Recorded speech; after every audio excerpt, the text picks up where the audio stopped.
Apa jadinya jika seseorang yang pernah menjadi orang nomor satu di negeri ini justru dihantui oleh penyakit misterius yang tak pernah sembuh? Apakah ini sekadar ujian atau kutukan akibat kesalahan masa lalu? Assalamualaikum warahmatullahi wabarakatuh. Saya Denny Darko, dan ini bukan sekadar cerita biasa. Ini adalah misteri nyata yang coba saya ungkap dari balik tirai dunia. Kasat mata, beberapa tahun setelah mengakhiri masa jabatannya, Presiden Joko Widodo yang dikenal sebagai figur sederhana dan pekerja keras tiba-tiba menarik diri dari publik. Tak lagi tampil dalam acara kenegaraan, bahkan tak muncul dalam media sosial yang dulu rutin ia isi dengan aktivitas keseharian.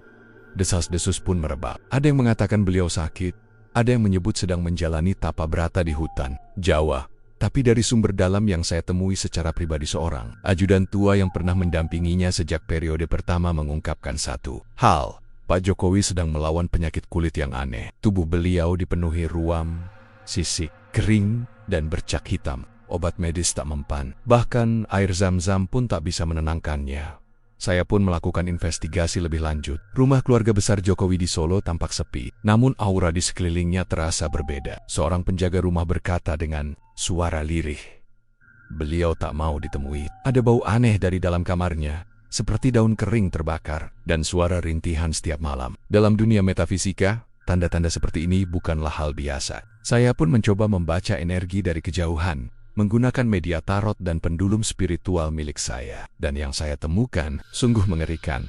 Melalui sesi meditasi spiritual di lereng Gunung Lawu, saya mendapatkan penglihatan. Sosok Pak Jokowi muda duduk bersila di tengah ruangan gelap. Di depannya, seorang tokoh tua berpakaian putih dengan mata merah berkata, "Kalau kamu ingin selamat dari ancaman yang akan datang, kamu harus menandatangani ini. Tapi ingat, akan ada bayarannya di akhir masa jabatanmu." Entah nyata atau hanya visualisasi batin, namun saya yakin ini adalah bentuk ikatan antara kekuasaan dan dunia gaib. Dalam dunia spiritual, sering disebut perjanjian tak kasat mata, di mana seseorang meminta perlindungan atau kemudahan dengan imbalan energi tubuh, kesehatan, bahkan nasib keturunannya. Saya sempat menghubungi beberapa kiai sepuh dan ahli supranatural dari berbagai daerah. Namun mereka semua menolak membantu. "Maaf Mas Denny, penyakit itu bukan penyakit biasa. Itu bukan gangguan jin. Itu kutukan yang diciptakan oleh kekuatan yang lebih tinggi, kutukan yang hanya akan reda setelah sebuah pengakuan besar diumumkan."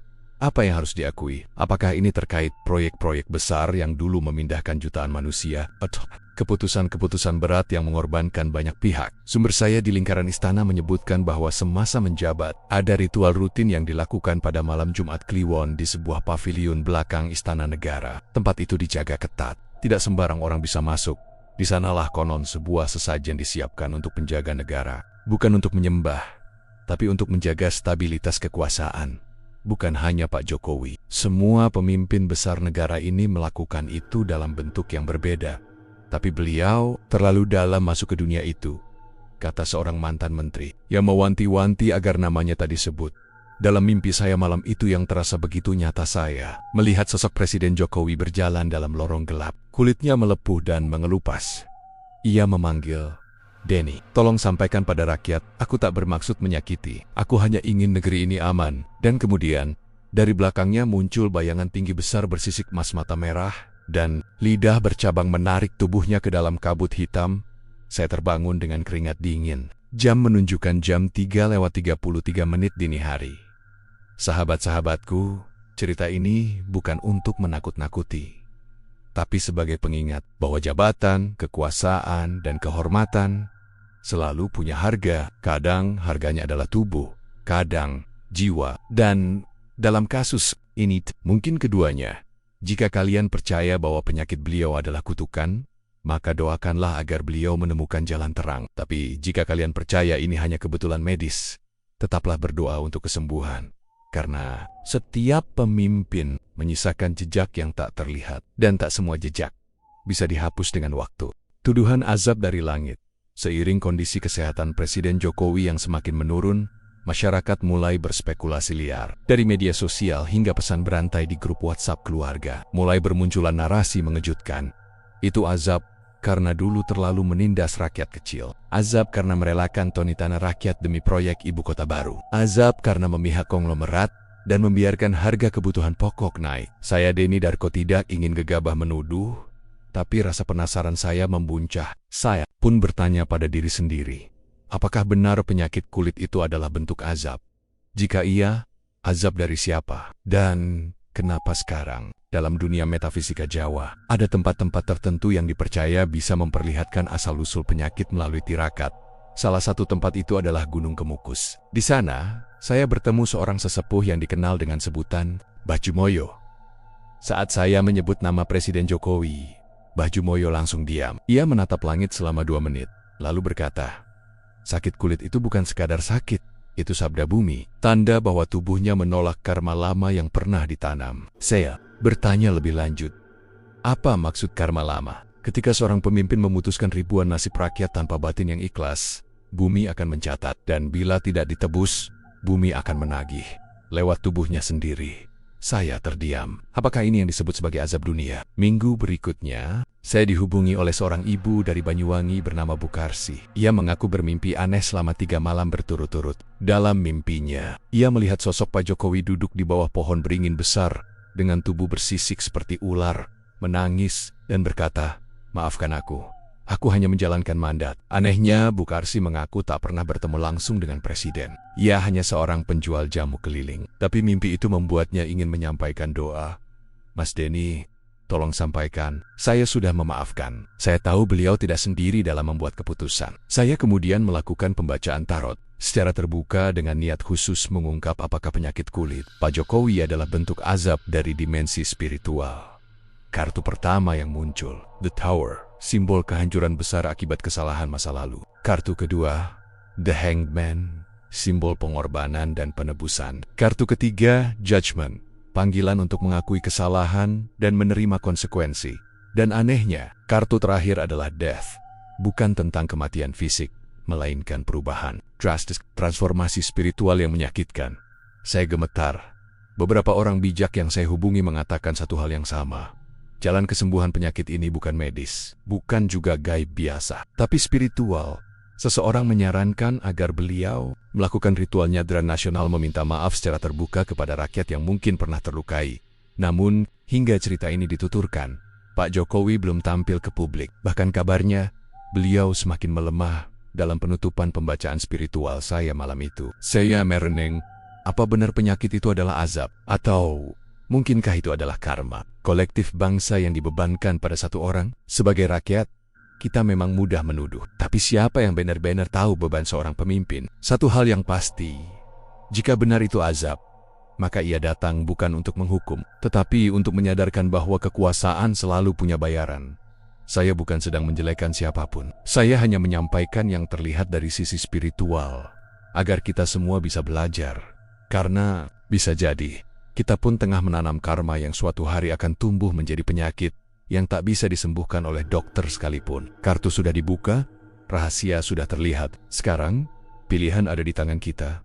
Pengakuan yang tak pernah datang, isu tentang kejanggalan ijazah mantan Presiden Jokowi, bukan barang baru. Sudah lama beredar tuduhan bahwa dokumen pendidikannya tidak otentik. Namun, setiap kali hal itu muncul ke permukaan, narasi resmi selalu membantah, menggiring opini. Publik kembali pada citra seorang pemimpin sederhana yang sukses dari bawah.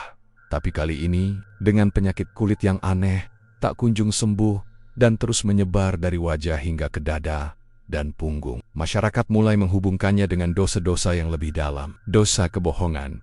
Seorang spiritualis dari Kudus yang tak mau disebut. Namanya berkata, kebohongan yang diucapkan dengan tenang dan diulang bertahan-tahan akan membusuk bukan di hati, tapi di kulit adalah tirai pertama yang menanggung getaran dosa mulut. Saya, Denny Darko, memutuskan untuk melakukan ritual pembacaan cermin gaib, sebuah metode kuno dari Tanah Banten, di mana sebuah cermin khusus direndam dalam air zam-zam dan dibacakan doa-doa untuk menampakkan wajah batin seseorang.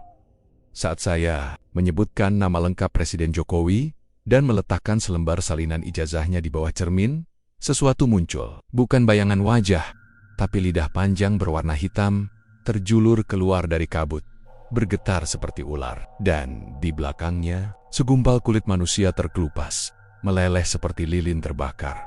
Saya terdiam. Ini bukan kebetulan. Dalam tafsir spiritual, lidah hitam adalah simbol dusta tingkat tinggi, dan kulit yang meleleh adalah perwujudan karma yang belum ditebus. Beberapa hari kemudian, saya mendapat pesan anonim dari seseorang yang mengaku sebagai staf bidang administrasi di lingkungan Kementerian Pendidikan. Ia mengatakan, ada sesuatu yang janggal dari berkas pendidikan beliau sejak lama, tapi kami semua diikat sumpah dan ketakutan, karena siapa yang melawan akan dilengsarkan. Atau, lanjut. Orang ini juga menyebut pernah mimpi buruk setelah melihat dokumen aslinya.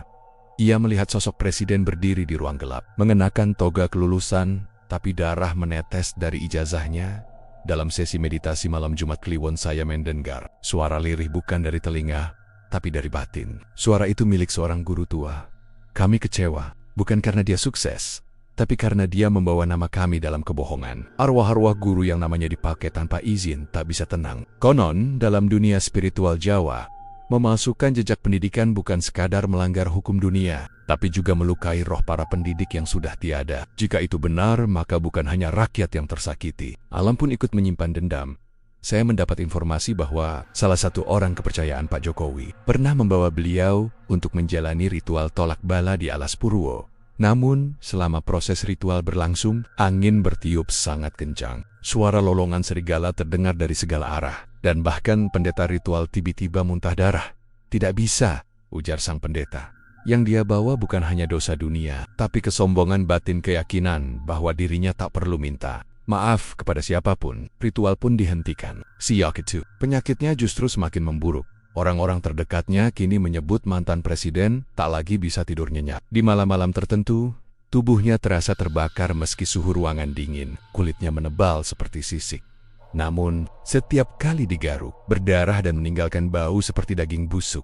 Salah satu perawat yang menjaga beliau berkata setiap malam beliau mengigau, kadang menyebut nama kampusnya, kadang bilang, "Saya minta maaf Bu Guru, saya hanya ingin jadi presiden."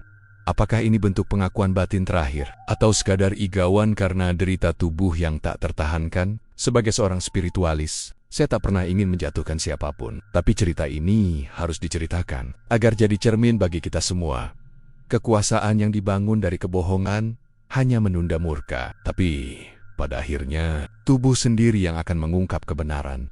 Jika benar penyakit kulit itu berasal dari dusta dan manipulasi, maka satu-satunya jalan bukanlah dokter, bukan dukun, bukan ustadz, melainkan kejujuran, mengakui, memohon ampun, dan bersedia menanggung. Akibatnya, kartu sudah dibuka, kebenaran sudah di ujung lidah. Tinggal, apakah sang pemilik lidah itu berani mengakuinya? Kartu terakhir untuk kesembuhan Jokowi. Setiap penyakit pasti ada obatnya. Tapi ketika penyakit itu lahir dari kebohongan, pengobatannya bukan di rumah sakit, bukan di dukun, bukan pula di doa, melainkan di keberanian untuk mengaku, ini adalah kartu terakhir. Inilah pesan dari langit. Dan saya, Denny Darko, akan membacakan semuanya untuk Anda. Di sebuah malam Jumat Legi, saya melakukan ritual tarot penutup. Lilin menyala 4 arah. Udara hening seperti menahan napas. Saya energi dan menyebut nama lengkap. Hari Joko Widodo. Saya mengocok kartu. Dan kartu pertama yang keluar adalah Seven of Swords.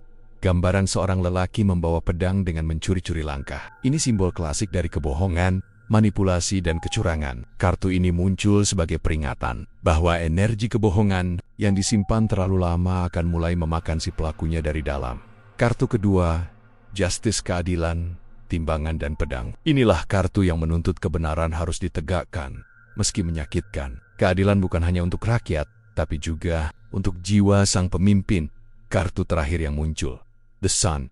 Ini adalah kartu penuh harapan, tapi hanya muncul setelah kejujuran ditegakkan. Artinya, ada peluang untuk sembuh, untuk hidup tenang, asal satu syarat dipenuhi, berani jujur di depan publik tentang segalanya. Menurut penerawangan yang saya lakukan, jika mantan presiden benar-benar ingin sembuh dan bebas dari kutukan penyakit kulitnya, maka ritual bukan lagi bersifat batin atau gaib, tapi duniawi dan terbuka. 1. Menggelar konferensi pers terbuka, di mana beliau menyampaikan segala keputusan masa lalu baik yang dianggap benar atau salah, termasuk keterlibatannya dalam proyek-proyek penuh kontroversi. 2. Mengakui ke publik tentang polemik ijazah. Jika memang ada rekayasa atau pemalsuan, maka harus diakui apa adanya. Dan jika benar, maka beliau harus siap menerima proses hukum atau sanksi sosial. Sebagai bagian dari penebusan dosa, sejarah 3. Meminta maaf kepada rakyat dan para guru, bukan permintaan maaf politik, tapi permintaan maaf yang spiritual. Terutama kepada arwah para pendidik, para korban pembangunan, dan rakyat kecil yang merasa ditinggalkan. 4. Melepaskan diri dari simbol-simbol kekuasaan, tidak lagi tampil sebagai tokoh besar yang membayangi pemimpin selanjutnya. Ini perlu untuk memutus energi kekuasaan yang membelenggu tubuhnya. Kartu tarot juga memberikan tanda. Jika syarat ini tidak dipenuhi, maka kartu keempat yang saya tarik dengan tangan gemetar adalah Ten of Swords. Sosok manusia dengan 10 pedang menancap di punggungnya. Ini simbol kehancuran total, kematian lambat, dan penyesalan abadi. Saya membaca ini sebagai tanda bahwa tubuhnya akan terus hancur perlahan. Penyakit kulit bukan lagi gejala, melainkan proses pengelupasan. Spiritual tubuh lama akan mati sebelum waktunya, dan arwahnya tidak akan tenang, karena masih menyimpan dusta. Sahabat mistis, saya percaya semua orang punya peluang ditebus, bahkan pemimpin pun berhak sembuh. Tapi, hanya bila ia berani melepas topeng. Saya, Denny Darko, tidak meminta Pak Jokowi untuk malu atau jatuh. Saya hanya menyampaikan pesan dari dunia yang lebih tinggi. Kejujuran adalah obat, dan hanya dengan jujur, tubuh akan diizinkan pulih kembali. Kita sudah sampai di ujung cerita. Kartu sudah dibuka, jalan sudah ditunjukkan. Tapi, apakah beliau akan melakukannya? Atau tetap diam sampai kulitnya habis dimakan kutukan sendiri? Saya tak tahu, tapi Anda semua, rakyat Indonesia, berhak tahu bahwa kadang kebenaran tidak disampaikan lewat berita, tapi lewat penyakit dan bisikan langit. Wassalamualaikum warahmatullahi wabarakatuh. Jangan lupa like, komen, dan subscribe untuk mendapatkan kisah seru selanjutnya.